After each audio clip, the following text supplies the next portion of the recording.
episode 5, LPs and Books. And today we're celebrating the great Viola Davis and her fantastic memoir titled Finding Me. Tap in. Let's talk about it, man.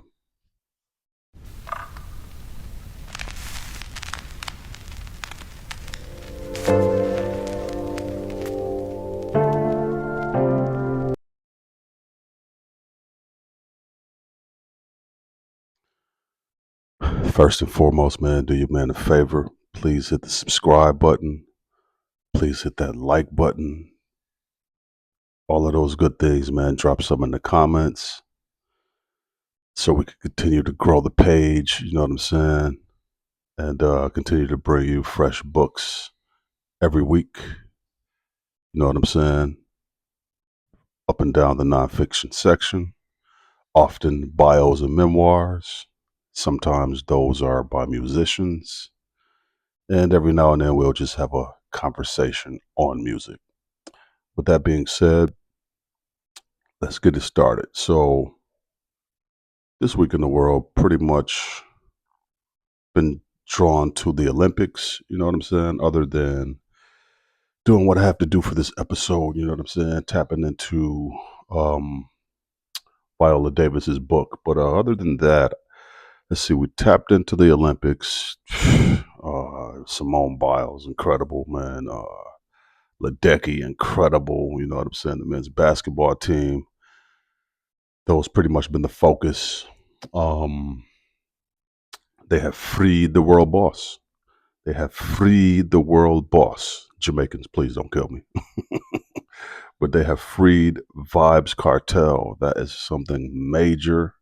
You know what I'm saying? I think it was like right around the same day as Jamaican Independence Day.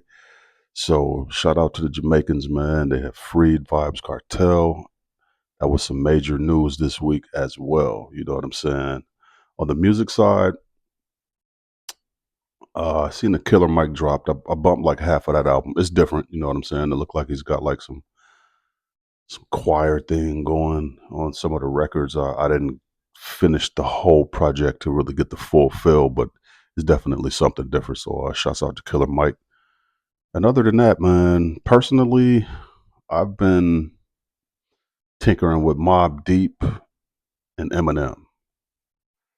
See how crazy my world is? We're dealing with the great Viola Davis in terms of book form, but the music I'm drawn to has been Mob Deep and Eminem. But anyway, man, let's tap into Viola. So, personally, I'm not the biggest movie guy. You know what I'm saying?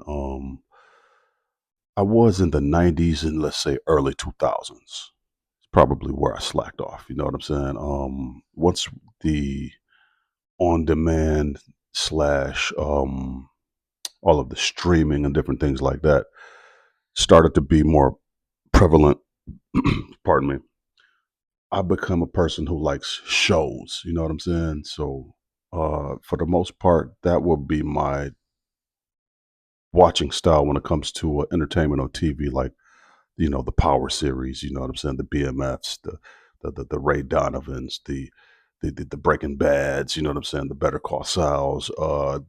Those types of shows where we can sit and binge if we haven't caught the last few. So you can sit and watch two, three, four of them or what have you. You know what I'm saying? On all of the different platforms, whether it's Apple, Netflix, Hulu, whatever the case may be. So that has been my flavor. However, when the greats put it down, I tap in. You know what I'm saying? Like if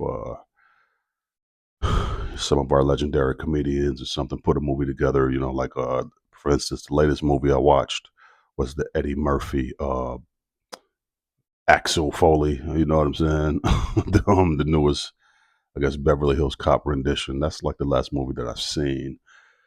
And the other movie than that I would aspire to see would be the Bad Boys, which I haven't yet to see yet. So, but anyway, so prior to starting this show, what I would do is I would get these books that I know are going to be fantastic into my library, and I hold them, kind of push them to the back, and kind of like save them for a rainy day, so to speak. You know what I'm saying? Like go through some of the books that I uh, just curious about, but those ones that I know it's going to be fire. You know what I'm saying? I kind of push to the side a little bit. You know what I'm saying? It's kind of like save for a rainy day. So creating this show, I've had to change that narrative. You know what I'm saying? And in particular, this book, the Finding Me, the New York Times bestseller. You know what I'm saying? Award winning type book.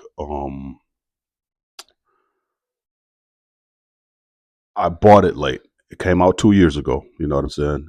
It came out in 2022. So I'm sure there have already been several different think pieces and different things of that nature on the book, but it's new for me.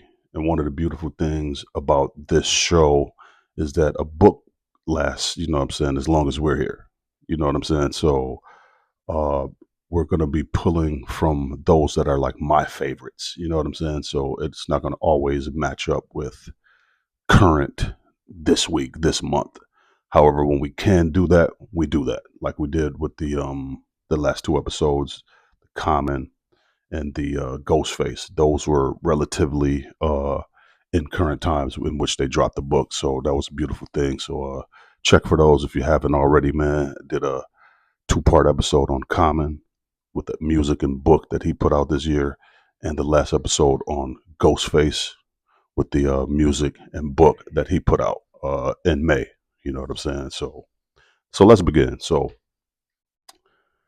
man, this book comes in hot.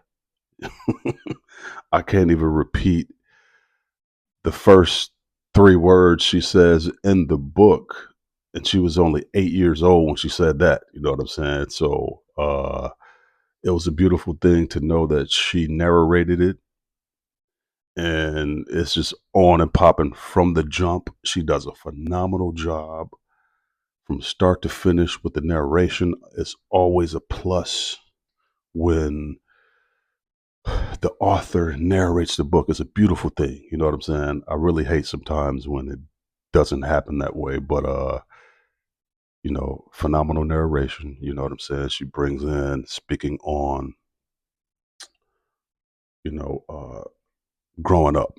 You know what I'm saying? And here's the thing with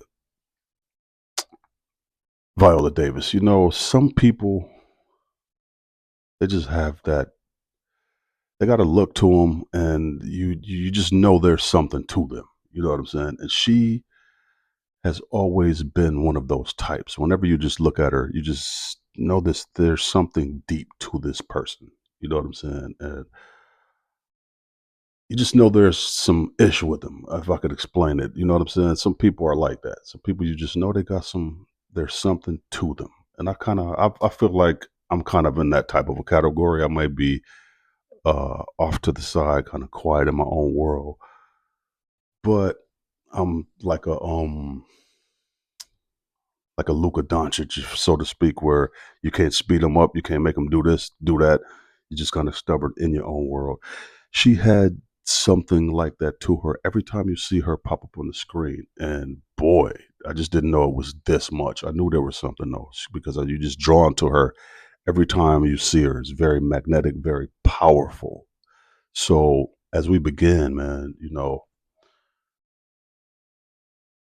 the vivid and poignant descriptions of everything that she talks about is immaculate and is crazy. So she takes you back to her early childhood, you know what I'm saying, where she witnessed so much, damn near every oppressive thing you can go through.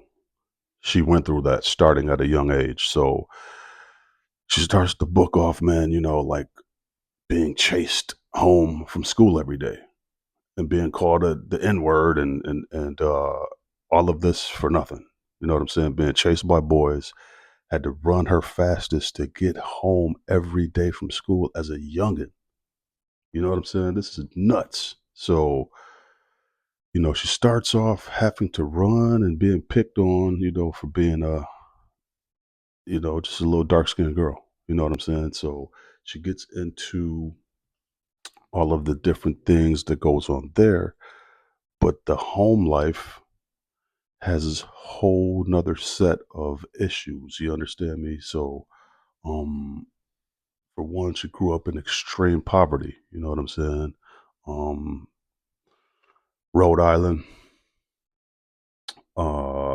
Just let's see. What do we say and don't say? We'll just say, growing up in the household that she grew up in. Again, we're dealing with extreme poverty on levels that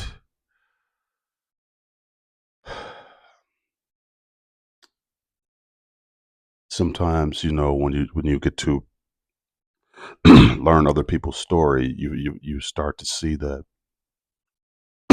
pardon me, perhaps you didn't have it as bad as you thought you had it. So, she speaks on different things, man, dealing with, all these rats and uh, never having, enough food and different things of that nature,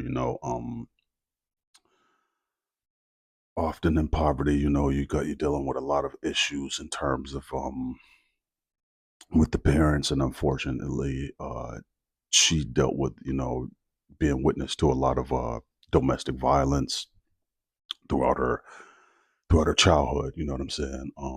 Extreme doses of domestic violence, also being again damn near every form of oppression that you can imagine. You know what I'm saying? Being picked on at school, uh, you know,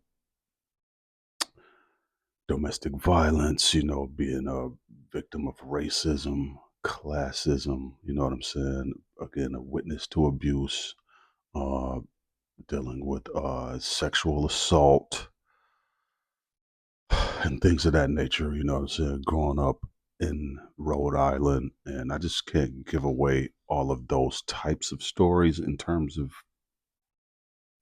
because it's so much, and I don't want to give the book away, but she really come through a lot of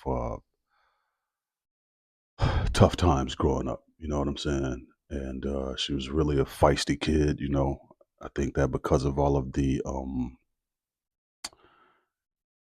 trauma, so to speak, at home, it made her act out. So she was a kind of a bad kid. You know what I'm saying? In terms of getting in trouble at school and different things like that early on. You know what I'm saying? Because again, she's acting out and very eye opening. You know what I'm saying? A lot of times when you hear these types of details in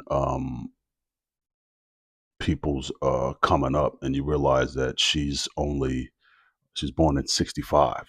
Sometimes you hear these stories and you're thinking that, man, this has to be, in the 1800s or something. You know what I'm saying? In terms of the poverty and just a lot of the crazy issues. But very very poignant stories, man, that'll really touch your heart. You know what I'm saying? So I really advise you to tap in and just get to know who she really is. You know what I'm saying? And you'll have a lot more respect for her. That connection thing that I told you I felt prior to the book,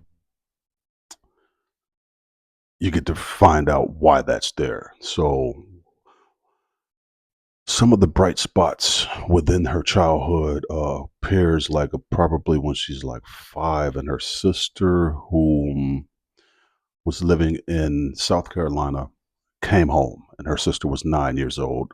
You know what I'm saying? And just was like a beam of light for her. You know what I'm saying? So, and I recall that one of the things that she instilled in her was just, kind of like pulling her to the side and knowing that she didn't, uh, just giving her some game on what to zone in on so that she doesn't live a life like this when she's growing up, because she knew she didn't want to. So, so she gave her some game and taught her to basically zone in on something. And she did that. You know what I'm saying? So They didn't have really the best of TVs, but she caught wind of Cicely Tyson. This concludes part one of this episode of LPs and Books. Part two, the link down below.